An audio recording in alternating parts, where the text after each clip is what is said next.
Nadulas ho si former President Rodrigo Roa Duterte sa interview niya doon sa SMNI.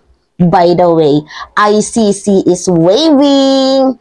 Yan kasi yung napapala ng mga sumbongerang anak. Tingnan mo yung tatay mo, VP Inday, napahamak dahil sa'yo. So guys, ako naniniwala talaga ako sa kasabihang nauhuli ang isda sa bunganga. So ngayon, ganito yung eksenang ganap. So in-interview ho si former President Rodrigo Roa Duterte doon sa segment sa SMNI. Kasama ho si Pastor Kibuloy, si Pastor Kibs, yung nagpa-stop daw na ng ulan ng lindol, yan, yung kulang na lang tawagin siyang Hesus Kristo. So kasama ho ni former President Rodrigo Roa Duterte sa interview, 'di ba? Kasalamuha niya sa masa ng bayan itong si Pastor Kibs. And eventually, guys, nadulas ho si Digong at yung video na yun dinilit nila. At ito nga, kung mapapansin nyo, yan yung mga recent video nila na yan, edited na yan. Kasi nga, meron isang segment si Digong na may nabanggit siya na talagang ikahuhulog niya. So by the way guys, yung mga live stream na nila, it's either pinrivate nila or dinilit. Tapos yung ibang in-upload nila, mga edited videos na. So ganito kasi yung nangyari.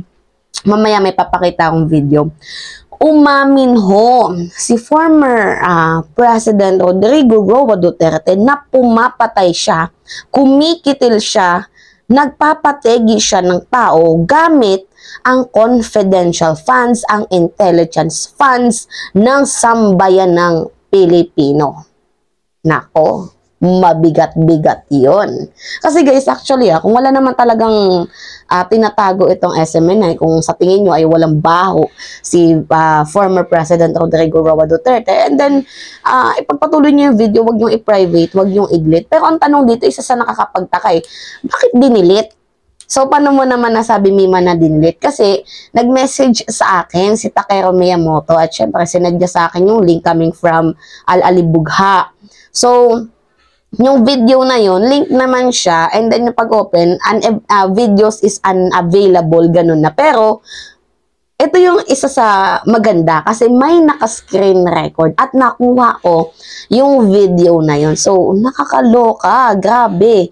So, ito nga, dahil nga natunugan ata ng SMNI na medyo tagilid yung pag-amin, 'di ba? Yung pag-amin ni Rodrigo Roa Duterte ay dinilit nila kasi alam niyo naman guys na may kaso itong si former President Rodrigo Roa Duterte dito sa sa ICC. Syempre, umamin siya at yung kanyang pag-amin na yun pwedeng gamitin ng kalaban niya laban sa kanya.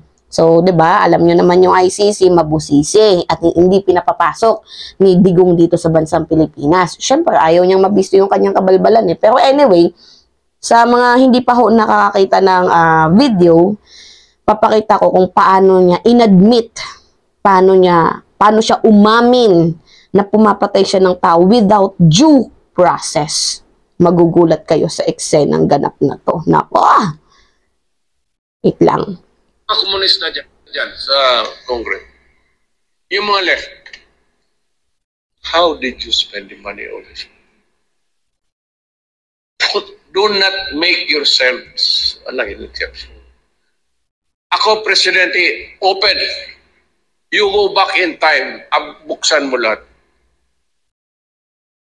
Mayor, ako, taga Davao, kilala ko ninyo ako. Ganito ba kaganda ang Davao kung niwaldas ko yung discretionary fund ko? Ganito kaya, you know the history of Davao. Nandiyan si Pastor. Kayo lahat, you're a living witness. Now, maganda ang Davao. How did it came about? How did it flourish? Kinain ko yung intelligence fund. Ang intelligence fund, binili ko, pinapatay ko lahat. Kaya ganun ang Davao. Yung mga kasama ninyo, pinatigok ko talaga. Yun ang totoo. Gusto ninyong malaman? Yun ang totoo. So ngayon, narinig nyo na yung intelligence funds, confidential funds ng taong bayan, pera ng taong bayan, ay ginagamit ni former President Rodrigo Roa Duterte. Ginagamit niya para pangpatay, pantegi, killed, murder sa mga tao without due process. So that is a bad thing, guys. Even though sabihin na lang natin they are sabihin natin communist person, communist people. Pero if, 'di ba? Alam niyo 'yun, ginagamit sa pampatay, tapos may nadadamay na inosente. Oh my God. Tapos sabi niya, ano pa 'yun? Binanggit niya kanina, I forgot it na, yung sa Davao. Bakit maganda yung Davao? Hindi ko kinakain yung intelligence funds. Ginagamit ko sa ganito, ganyan.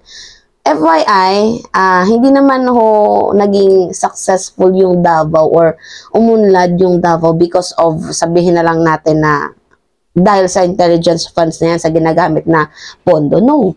Gumanda ang Davao because of your best friend sa mga Chinese. For sister ba naman? Diba? So anyway, ito na nga.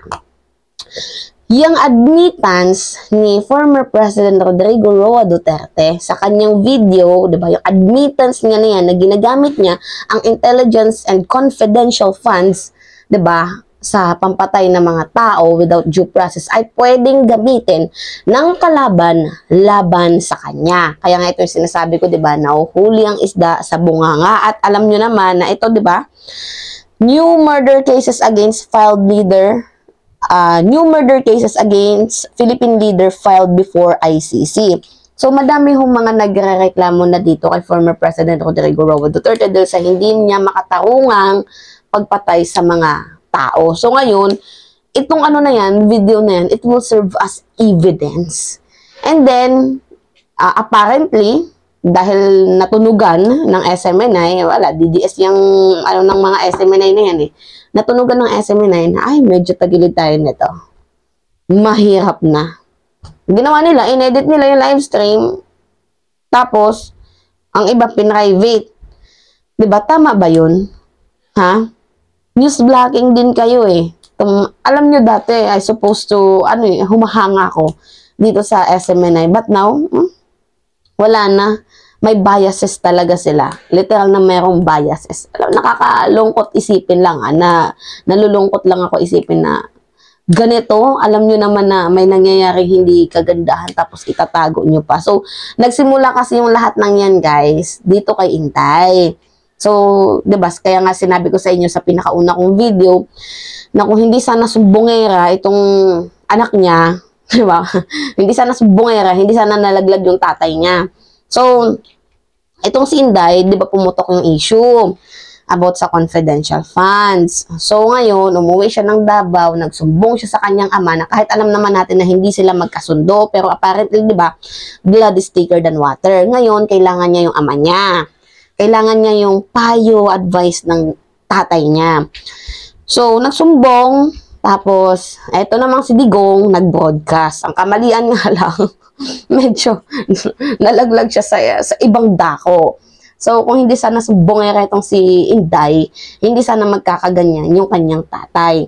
So, ngayon, binaliktad nila na may malaking confidential funds daw itong si Mig Subiri, tawag doon, Senate President. Diba? Yun. Yung House Speaker, gato ganyan. Which is hindi naman totoo yun kasi wala namang confidential funds itong Senate. Yung kay Mig Subiri, di ba nilabas niya sa kanyang Facebook post?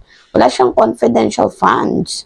Diba? Kumbaga may allocated budget lang pero walang confidential funds. And lahat naman yun ay liquidated. Yun na nga. Anyway, buti na lang, diba? On the other hand, kasi mahabang tapikan yan yung confidential funds nila, migi-migi na yan. So, I hope so, gawan ko na content mamaya. Pero anyway, yun na nga, buti na lang nakakuha tayo ng copies and it serves as a reference na din sa inyong mga minamahal.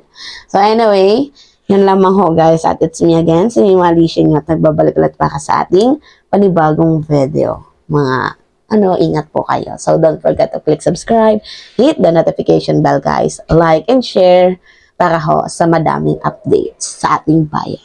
Love you guys. Bye-bye.